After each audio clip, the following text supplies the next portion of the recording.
വയനാട്ടിലേക്ക് തന്നെയാണ് വീണ്ടും പോകുന്നത്. പ്രിയദർശിനി പ്ലാന്റേഷനിൽ ഇപ്പോൾ പ്രതിഷേധക്കാരുടെ പ്രതിഷേധം അത് തുടരുകയാണ്. PV ജോഷിലുണ്ട്. ജോഷില, 27-ാം തീയതി വരെ നിരോധനാജ്ഞ പ്രഖ്യാപിച്ചിട്ടുള്ള സ്ഥലം കൂടിയാണ് ഇവിടെ. ഇപ്പോൾ നിരോധനാജ്ഞ കൂടി ലംഘിച്ചാണ് പ്രതിഷേധം തുടരുന്നത് എന്നുള്ളതാണ് പ്രധാനമല്ലേ? രാത്രി മുതൽ ഇവിടെ നിരോധനാജ്ഞ നിലനിൽക്കുന്നുണ്ട്. എന്നാൽ പോലും ആ നിരോധനാജ്ഞ അടക്കം ലംഘിച്ചുകൊണ്ടാണ് ആളുകൾ ഇങ്ങോട്ടേക്ക് എത്തിച്ചേർന്നത് എന്നുള്ളതാണ്. മാത്രമല്ല, ഈ നിരോധനാജ്ഞ പ്രഖ്യാപിച്ചത് പോലും ഈ ദൗത്യ സംഘത്തിന്റെ ദൗത്യം കൃത്യമായി പൂർത്തിയാക്കാൻ വേണ്ടിയായിരുന്നു.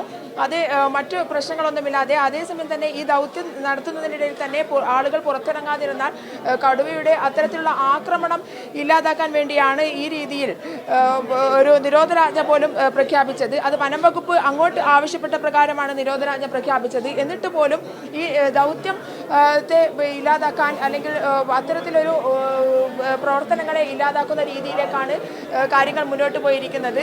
രാവിലെ അത്ര വലിയ പ്രശ്നങ്ങളൊന്നും ഉണ്ടായിരുന്നില്ല. എന്നാൽ വൈകുന്നേരത്തോടു കൂടി അവസാനം കലക്ടർ എത്തണമെന്ന് ആവശ്യപ്പെട്ടുകൊണ്ടാണ്. കൃത്യമായും ഉള്ളിൽ ഒരു രാഷ്ട്രീയം കളിക്കുന്നുണ്ട് എന്നുള്ളത് വ്യക്തമാണ്. അതിൽ സംശയമൊന്നുമില്ല. വനപാലകർ അവർക്ക് കഴിയാവുന്ന രീതിയിലൊക്കെ തന്നെ പറഞ്ഞ് സമാധാനിപ്പിക്കാൻ ശ്രമിച്ചിരുന്നു.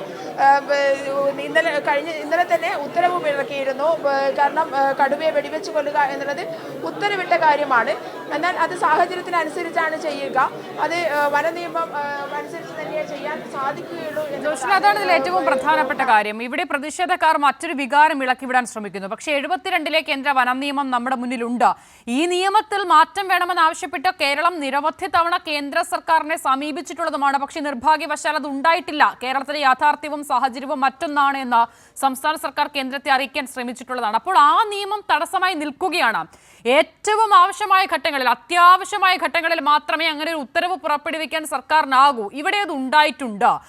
വന്യജീവികളെ വെടിവെച്ച് കൊല്ലാനുള്ള ഉത്തരവ് പുറപ്പെടുവിക്കുന്നത് അപൂർവമാണ് കേരളത്തിന്റെ സാഹചര്യത്തിൽ. അതാണ് ഇന്നലെ ഉണ്ടായിട്ടുള്ളത്. അപ്പോൾ പോലും ആദ്യഘട്ടത്തിൽ പോയി നേരിട്ട് വെടിവെക്കുക എന്നുള്ളത് അതിൽ തടസ്സമാകുന്നത് കേന്ദ്ര നിയമങ്ങളാണ്.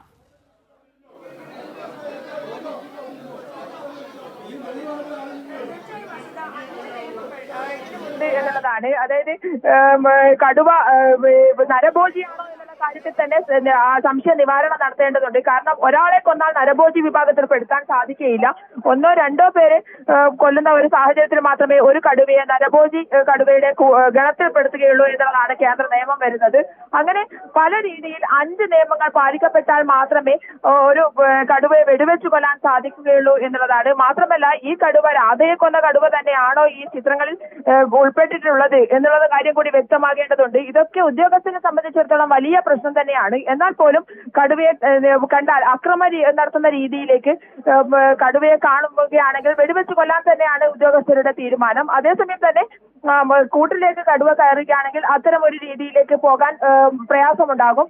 എന്നാൽ പോലും ഉദ്യോഗസ്ഥർ ബന്ധം കടുവയെ എങ്ങനെയൊക്കെ ഇടയിലാക്കുക, ജനവാസത്തിന് പ്രശ്നങ്ങളില്ലാതിരിക്കുക, ആ രീതിയിൽ തന്നെയാണ് മുന്നോട്ട് പോകുന്നത്. അവർ അത്രയേറെ എല്ലാ കാര്യങ്ങളും ക്രമീകരിച്ചു കൊണ്ടിരിക്കുകയാണ്. മാത്രമല്ല, ഈ പ്ലാന്റേഷനിൽ കടുവ നിൽക്കുന്നിടത്തുള്ള സമയം ഇത്തരത്തിൽ ഒരു വലിയ പ്രശ്നങ്ങളും കോലാഹലങ്ങളും ഉണ്ടാക്കിയാൽ കടുവ ഈ പ്ലാന്റേഷൻ വിട്ട് പോകാനുള്ള സാധ്യത പോലും ഉണ്ട് എന്നുള്ളതാണ്. അത്തരത്തിൽ ആളുകളുടെ ഒരു സാന്നിധ്യം, ആളുകളുടെ ഇത്തരം ബഹളം പോലും കടുവയെ സ്വാധീനിക്കും. രാവിലെ മുതൽ മാധ്യമ പ്രവർത്തകരെ അടക്കം വനപാലകർ വളരെ ദൂരത്ത് നിർത്തിയത് ഈ ഒരു കാരണം കൊണ്ട് തന്നെയാണ്. കടുവയെ ലൊക്കേറ്റ് ചെയ്യുക, കടുവയെ പിടികൂടുക എന്നുള്ളത് തന്നെയാണ് കടുവയെ വലിയൊരു പ്രശ്നം അല്ലെങ്കിൽ ശബ്ദമയമായ ഒരു അന്തരീക്ഷത്തിൽ കടുവ ഇവിടെ നിന്നും സ്ഥലം വിട്ടാൽ പിന്നീട് ജനവാസ കേന്ദ്രത്തിലേക്ക് ഇറങ്ങാൻ സാധ്യതയുണ്ട്.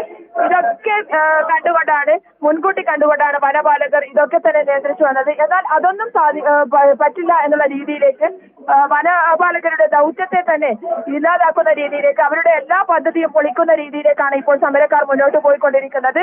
ഇതിന്റെ പിന്നിൽ കൃത്യമായ രാഷ്ട്രീയമുണ്ട് എന്നുള്ളത് കൃത്യമായി നിരീക്ഷിച്ച് മനസ്സിലാക്കാവുന്നതുമാണ്.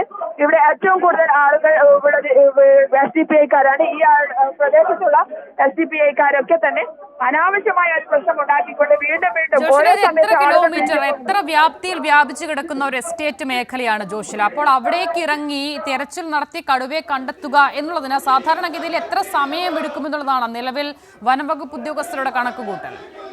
അതിന് ഇത് സാധാരണ രീതിയിലുള്ള ഒരു കടുവ മാത്രമല്ല, ഒരാളെ കൊന്ന നരഭോജി കടുവ എന്ന് വിളിക്കാവുന്ന, നിയമപരമായി നരഭോജി കടുവയുടെ ഗുണത്തിൽപ്പെടുത്താൻ സാധിക്കില്ലെങ്കിലും നരഭോജി കടുവ ഒരാളെ കൊന്ന് തിന്ന കടുവയാണ്.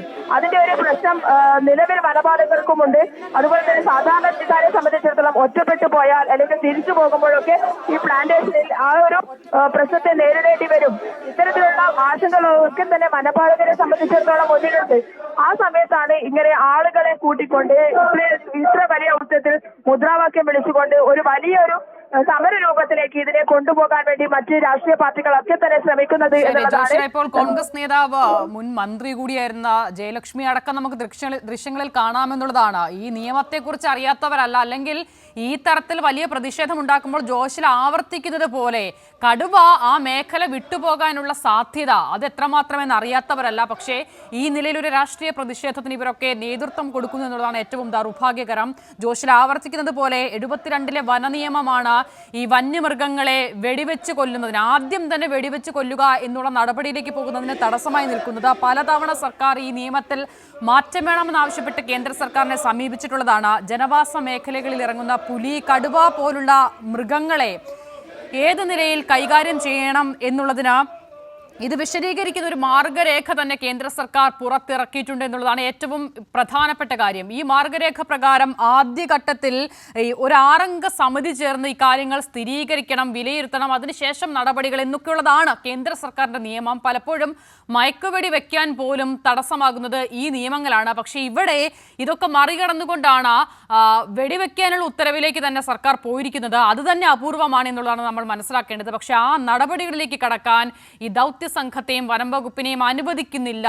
രാഷ്ട്രീയ ലക്ഷ്യത്തോടു കൂടിയുള്ള പ്രതിഷേധം അവിടെ നടക്കുന്നു എന്നുള്ളതാണ് ഏറ്റവും പ്രധാനം. പി വി ജോഷില വിവരങ്ങൾ നൽകുകയായിരുന്നു.